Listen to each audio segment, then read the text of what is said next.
मैं कोई न्यायविद व्यक्ति नहीं हूं, परंतु एक धर्म से जुड़ा हुआ व्यक्ति जरूर हूं। तो मेरे आधार पर धर्म में वो क्या अपराध हैं जिन्हें करने के बाद क्षमा मिल पाना बहुत मुश्किल बताया गया है। राधे राधे। मैं आचार्य हिमांशु उपमन्यु आप सभी का स्वागत करता हूं सनातन विचार में। आज हम बात करने वाले हैं संख्या के इस 10वें पड़ाव में 10 अपराधों की जिनकी कोई क्षमा कई बार नहीं मिल पाती है, और जिसमें से कुछ अपराध ऐसे हैं जिनकी क्षमा होती ही नहीं है। पहला अपराध है अवज्ञा, अर्थात उन लोगों की आज्ञा को ना मानना जो आपके लिए सब भांति से श्रेष्ठ है। दूसरा, स्त्रीवध। हमारे यहां सनातन धर्म में किसी अन्य वध के मुकाबले स्त्री का वध अधिक क्रूर और कठोर बताया गया है। अगर आप उसे करते हैं तो उसका कोई क्षमादान नहीं हो सकता है। तीसरा है विवाह द्वारा वर्ण संकरता।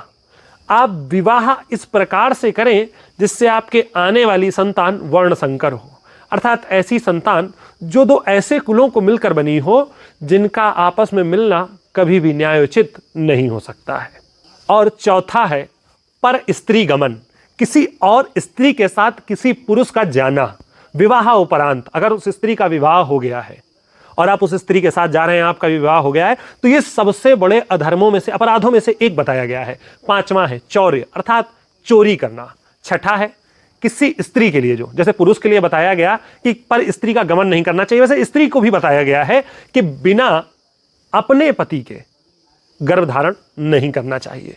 सातवां बताया गया है कठोर वचन, अर्थात कभी भी किसी को ऐसे वचन ना बोलिए जो उसको चुभे, उसको कष्ट पहुंचाएं। आठवां है अवाच्य वचन, ऐसे वचन जो कतई ठीक नहीं है। कतई का मतलब यह है जिनका प्रयोग कभी भी नहीं करना चाहिए, अर्थात अभद्र वचन।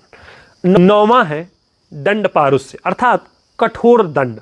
कभी भी किसी को इतना कठिन दंड मत दीजिए जो आपको मिलने लगे तो आप भी उसे सहन न कर पाए। 10वां है गर्भपात। कभी भी स्त्री या पुरुष दोनों मिलकर भी अगर गर्भपात कराना चाहते हैं, अपनी स्त्री का वैवाहिक जीवन में संतान नहीं चाहते हैं, वो भी हमारे यहाँ अपराध बताया गया है। आप गर्भ को नहीं गिरा सकते हैं क्योंकि हमारे यहाँ ईश्वर के लिए ही कहा गया है कि वो जन्म देते भी हैं और जीवन लेते भी हैं। अगर आप किसी का जीवन ले रहे हैं तो अर्थात आप ईश्वर के विरुद्ध जा रहे हैं। कैसी ये विसंगति है कि लोग उसके बावजूद भी ऐसे कार्य करते हैं। कैसी लगी आपको ये जानकारी हमें जरूर बताएं। आप सभी हमारे साथ लगातार जुड़ते रहें और साथ ही हमारी इस जानकारी को अन्य लोगों के साथ भी साझा करें। कल आप सभी के साथ मैं किसी और जानकारी के साथ जुड़ूंगा। तब तक के लिए राधे राधे।